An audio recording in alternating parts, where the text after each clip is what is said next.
Finally, Igbos have been removed from Nigeria infrastructural development. The House yesterday, they have presented the budget, and there is no single development for the Igbos at all. No one single place in Igbo land is meant to be developed. In Yoruba land, a budget was passed to be developed, and in the north, only the Igbo land where there is no single 1 naira being brought forward to be used to develop Igbo land. If you are watching, kindly subscribe to this YouTube channel, on notifications, drop your comments, then like and share with others. Mr. David, are the Igbos still part of Nigeria?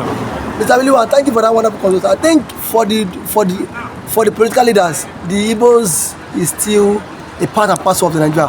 But for the ordinary Igbo man, the mindset of an average Igbo man has exited the one Nigeria a very long time ago. Now, in the sense that the country has 3 major ethnic tribes: the Igbo, the Hausas, and the Yorubas.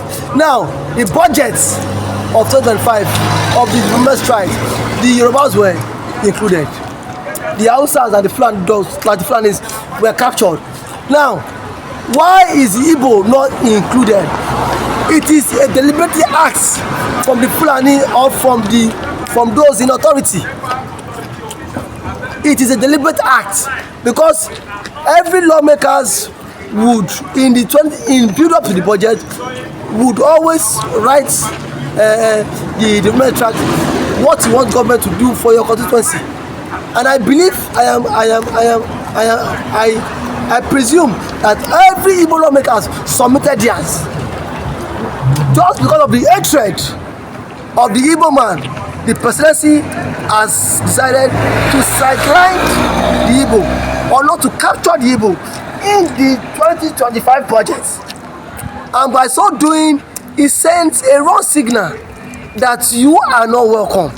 And now this brings me back to the Southeastern leaders, that it is so obvious that majority of you who supported the unity of one Nigeria, yesterday there was a heated debate, heated argument in the House. It shows that they are not being wanted in this contraption called Nigeria. And then you cannot thrive in a place you are not being wanted. And that is why you see that today, Madam Kanu is coming out to advocate for the Biafra struggle. Anytime, any day. He has been vindicated by this what just happened. Now the Kanu has been vindicated. Yes, he has been vindicated. If Kanu is not vindicated, why would they exclude people out of the 2025 budget? Kanu has been vindicated. And now the Southeastern governors need to know that it is time they need to go back to drawing board to serve their people. They are not going there to serve the Fulanis. They need to serve the people because the people gave them the mandate. The people gave them the mandate to serve them, not the Fulanis. You cannot always do eye service at every time. Why are the Igbo politicians always afraid of the Fulanis? They are afraid because the Fulani gave them the platform to thrive. They say they are Fulani as the paymaster. As their paymaster, and then that's why they are ready to serve the Fulanis, despite the people that gave them the mandate to go and serve them. But the question is, for how long can we continue to hold on to this? Definitely, it will boomerang. It is so obvious. See, my brother, no matter what the government is doing, you cannot hold the unity of this country, because the country itself is not ready to hold itself. And the way things are going, it is so obvious that the country will be organized. Organized in the sense that it may not be marginal mechanical, because when Nigerians are tired of the slavery, of the hardship, of the everyday taxation, of the failed promises, of the bad government policies, my brother, Nigerians will come out and protest. Mr. David, are you not thinking that Nnamdi Kanu may have been right in his agitation? Because in a country where there are three major ethnic tribes, the Hausa, Fulanis, the Yorubas, and the Igbos, two tribes were included in the developmental project. Only one major tribe is being excluded.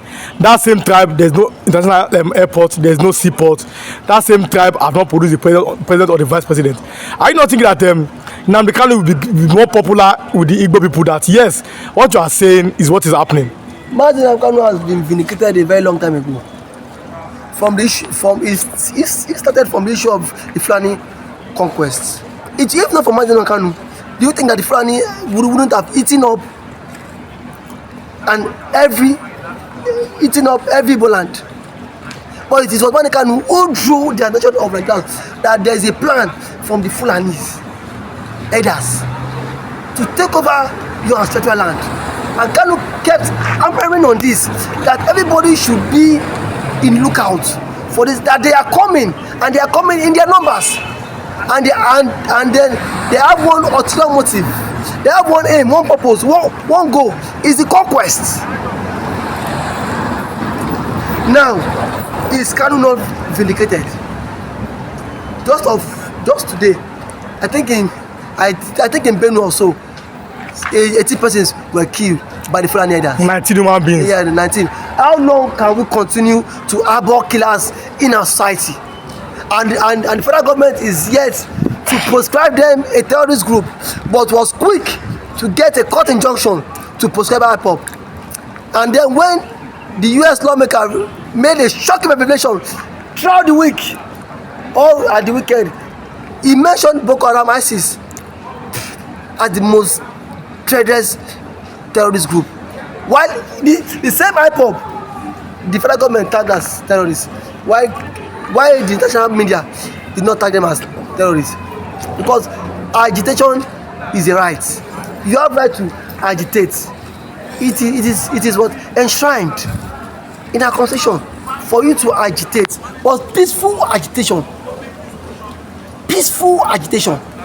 There's a rumor that maybe it's the truth, but there's a rumor that says that President Tinubu invited Igbo leaders to sit down and have a roundtable discussion on the release of Nnamdi Kanu. But many Igbo leaders did not, even the Igbo governors did not attend. Probably they want him to stay in detention. Why do you think it's happening? Why would they attend? I have always said this kind of thing, that the Southeastern governors, the Southeastern leaders, what they know is eye service. They come out on the media and promote and then agitate, speak for the release of Nnamdi Kanu. But inside of them, they don't want Kanu to be released, because the president has given them offers countless times. Majority of them did not turn up for the offer, did not reach out, did not go and meet the president. Knowing fully well that if Kanu comes out from detention, Kanu will be more popular than them. Kanu would outshine them, even while in custody. Kanu, like today, let's do a random sample. Let Kanu give a directive today, and let the Southeastern governors give directive, and let's see who will people obey. Then are you blaming Kanu? No, because the governors themselves created that vacuum. The governors themselves created that lacuna. That while the Fulani elders were buying their people, the governor could not stand up and defend their people. It was Kanu.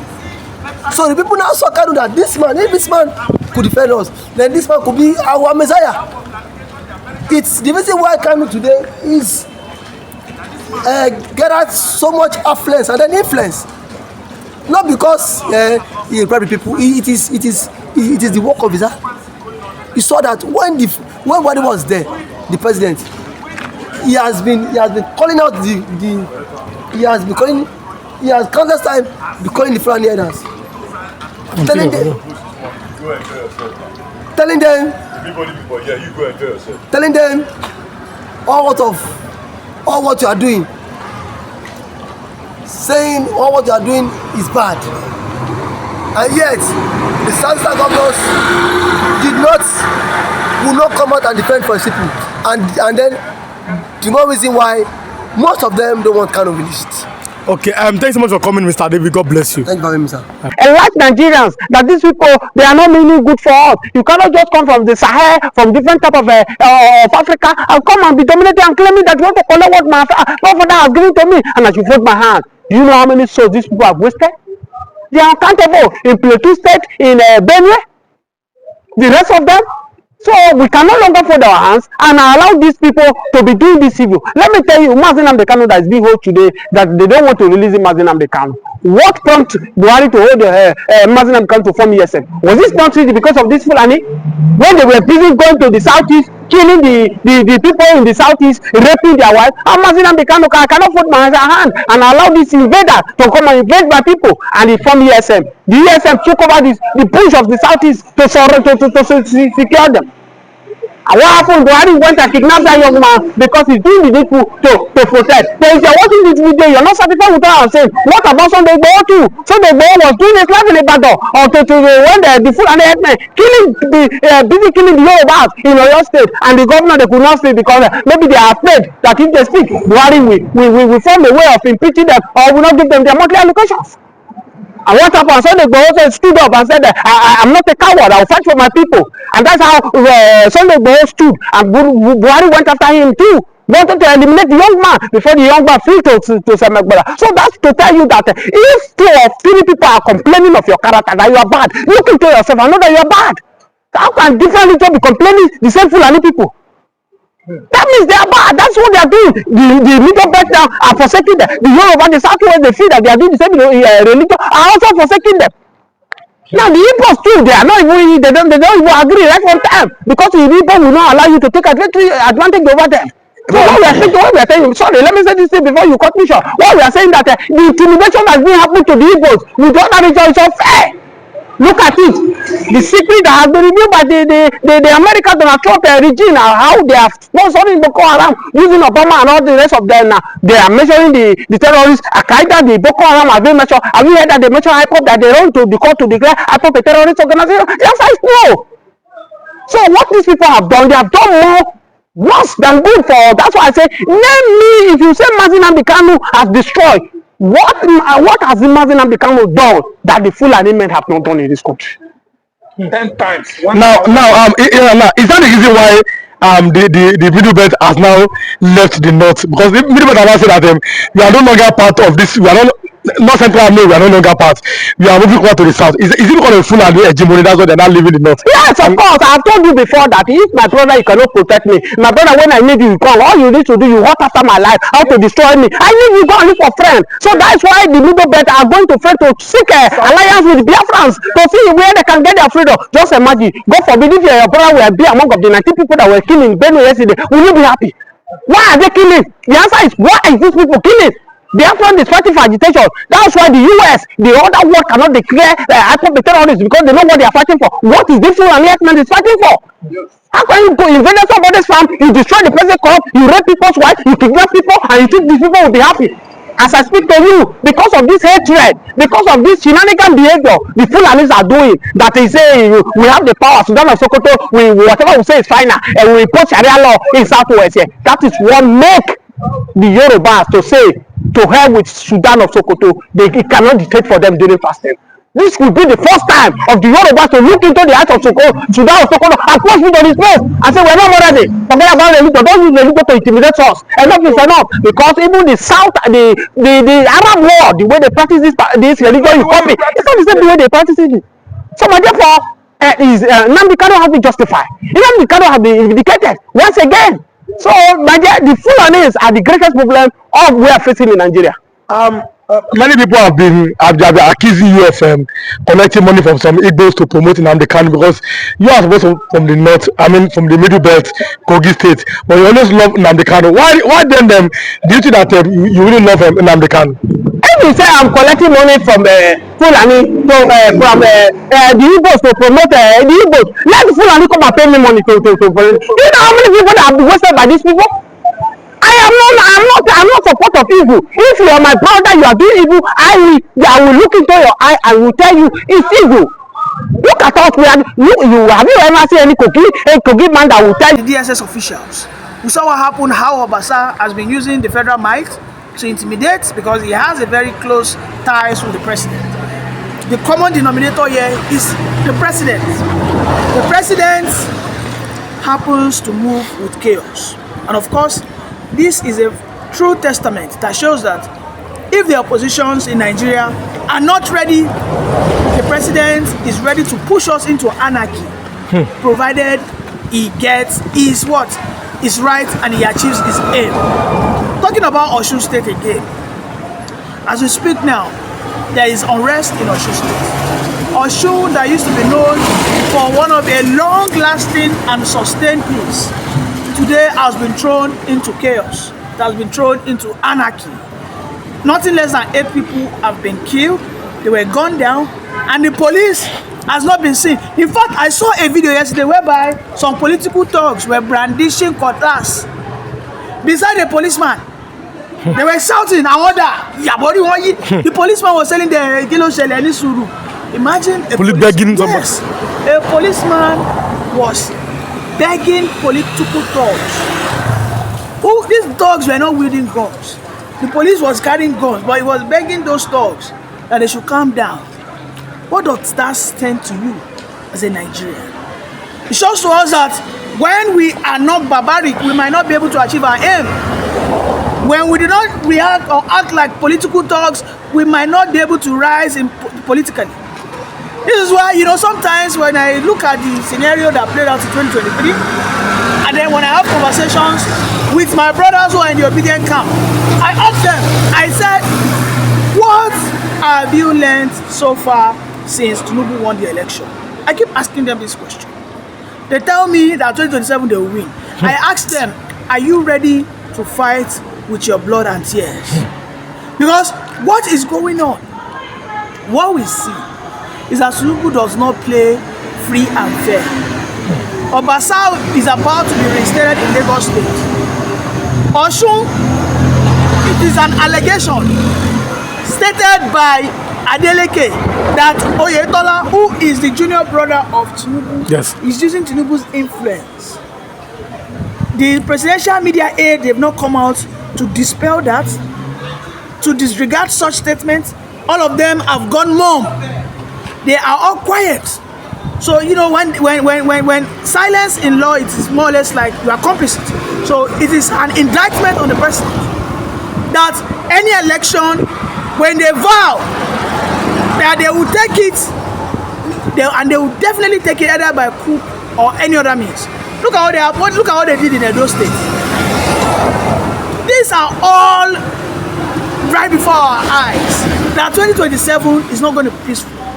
Osun State today is not peaceful. Lagos State today as it is not peaceful. That is the thing that we must understand. That when we are not ready to also go aura for aura, flesh for flesh, pound for pound, Tinubu, all he desires is to capture the Nigerian state. What can I say about the show of shame yesterday, or a disgraceful act by the DSS yesterday in Lagos? You saw how DSS invaded the Lagos Assembly, and though some locals are saying this is a display of anarchy in the assembly complex. What do you have to say, Miranda versus Ajayi Obasa in Lagos? Beyond Lagos State, this is a very terrible optics for the Nigerian commercial city. Because when you type on the Google search engine that the most developed state in Nigeria, it will show you Lagos State. And a state will only remain developed for as long as its political ecosystem develops. What we see now is the Lagos political ecosystem degenerating, deteriorating. What we are now seeing is agberoism in the Lagos State political affairs. Because yesterday, a total show of shame. In the Lagos State, that so many people have been saying that Lagos State has the best political structure. Lagos State should serve as a worthy example for every other state. I don't think any state should learn from Lagos State. Because what we are seeing is there is no independence. There are some power that be that are controlling the affairs of the Lagos legislators. Because what we see now is there are allegations that there are some people called Baba Sokpe, the GACs, who are behind the machinations of the illegal disposition or the position of Obasa. Even if we understand that Obasa has been overreaching and overbearing in his conduct, we must agree that Obasa also has overdone his, he has overused his powers, abused his powers. But now the question is, those that impeached him, do they have empirical evidence?